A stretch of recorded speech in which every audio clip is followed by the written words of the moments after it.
जुल्म फिर जुल्म है बढ़ता है तो मिट जाता है जुल्म फिर जुल्म है बढ़ता है तो मिट जाता है এখন আর পিছনে যাওয়ার রাস্তাই নেই পিছনে পুলিশ আর সামনে স্বাধীনতা অবশ্যই আমরা সম্মানের সাথে মৃত্যু গ্রহণ করতে রাজি आएगा आके सहरा पे जमे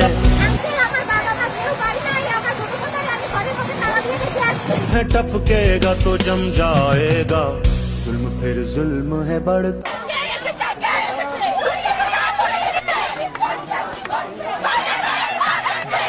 लाख बैठे कोई छुप छुप के कमी गाहों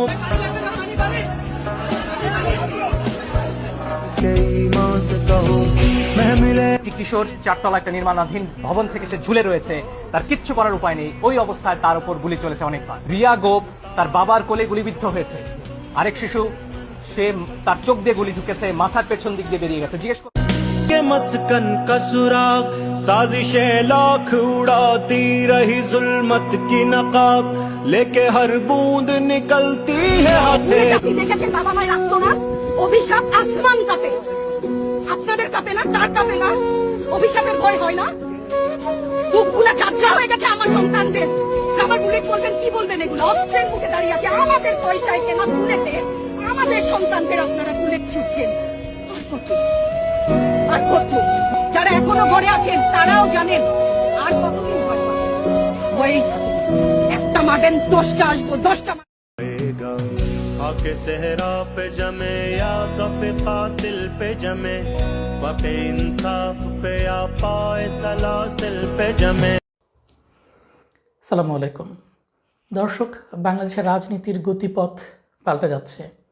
প্রথম সারির প্রায় সব নেতার মৃত্যুর পর জামাত ইসলামী দলটি যখন বিলুপ্ত হয়ে যাওয়ার কথা ছিল, সেখানে অদ্ভুত এক জাদুতে দলটি আবার নির্বাচনে বাংলাদেশের সর্ববৃহৎ দল বিএনপিকে সমানে সমান টক্কর দিচ্ছে। নানা উত্থান পতনের মধ্য দিয়ে গেলেও দলটি তৃণমূল পর্যায়ের নেটওয়ার্ক, শৃঙ্খলাবদ্ধ কর্মী বাহিনী এবং সামাজিক ধর্মীয় সংগঠনের মাধ্যমে নিজেদের রাজনৈতিক উপস্থিতি ধরে রেখেছে। বর্তমান নির্বাচনী প্রেক্ষাপটে বড় দলগুলোর পুনর্বিন্যাস, নতুন ভোটারদের আগমন এবং রাজনৈতিক মেরুকরণের পরিবর্তনের মধ্যে জামাত আবারও গুরুত্বপূর্ণ ফ্যাক্টর হয়ে উঠেছে। প্রশ্ন হচ্ছে কিভাবে? সংগঠনের শক্তি। বিশ্লেষকরা সাধারণত যে জায়গাটিকে জামাতের সবচেয়ে বড় সম্পদ বলেন তা হচ্ছে শক্ত তৃণমূল কাঠামো, নিবেদিত প্রাণ কর্মী ও সমর্থক, দরজায় দরজায় যাবার এবং প্রচারের সক্ষমতা। কম ভোটার উপস্থিতির হলেও ভোট কেন্দ্রে জামাতের ভোটারকে টেনে আনার ক্ষমতা। বাংলাদেশের নির্বাচনে এগুলো বাস্তব সুবিধা তৈরি করে। ইমেজ পরিবর্তন। দলটি নিজেদের কর্মকাণ্ডে ইমেজ এমনভাবে পরিবর্তন আনার চেষ্টা করছে যেন তারা অতীতকে আঁকড়ে ধরে বসে নাই। তারা এখন বেশি জোর দিচ্ছে সামনে এগিয়ে যাবার দিকে। দুর্নীতি বিরোধী অবস্থান, সুশাসন, কর্মসংস্থান ও শিক্ষা, সামাজিক ন্যায় ও মর্যাদার দিকে। এর ফলে একটি অংশের তরুণ ও নতুন ভোটারদের মধ্যে আলোচনা তৈরি হয়েছে, বিশেষ করে যারা বিকল্প রাজনৈতিক শক্তি খুঁজছে। জামাত ইসলামী এমন একটি অবস্থানে আছে যেখানে তাদের সাংগঠনগত শক্তি অস্বীকার করা কঠিন। যদি তারা নতুন ভোটারদের কাছে গ্রহণযোগ্যতা বাড়াতে পারে এবং কার্যকর জোট কৌশল নেয়, তাহলে নির্বাচনের পর ক্ষমতার সমীকরণে বড় ভূমিকা রাখার সুযোগ তাদের সামনে রয়েছে। দর্শক, বাংলাদেশের রাজনীতিতে 4টা জিনিস খুবই কাজ করে। 1, কেন্দ্রভিত্তিক এজেন্ট। 2, ভোটার বের করার ক্ষমতা।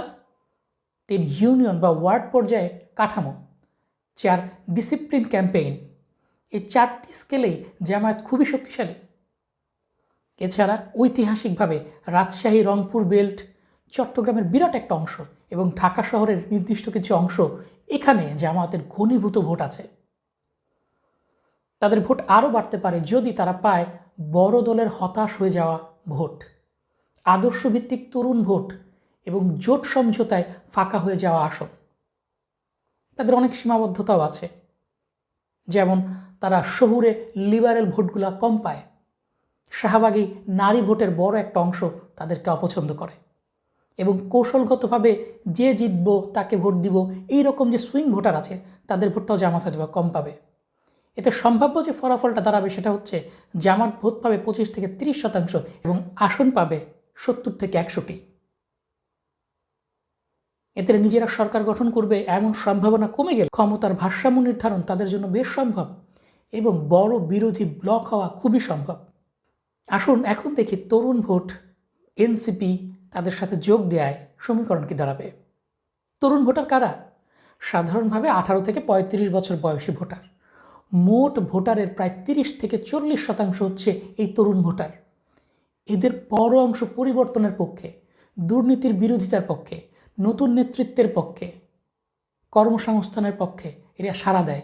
এদের আনুগত্য তুলনামূলক দলের প্রতি কম। এই এনসিপি ফ্যাক্টর কি করতে পারে?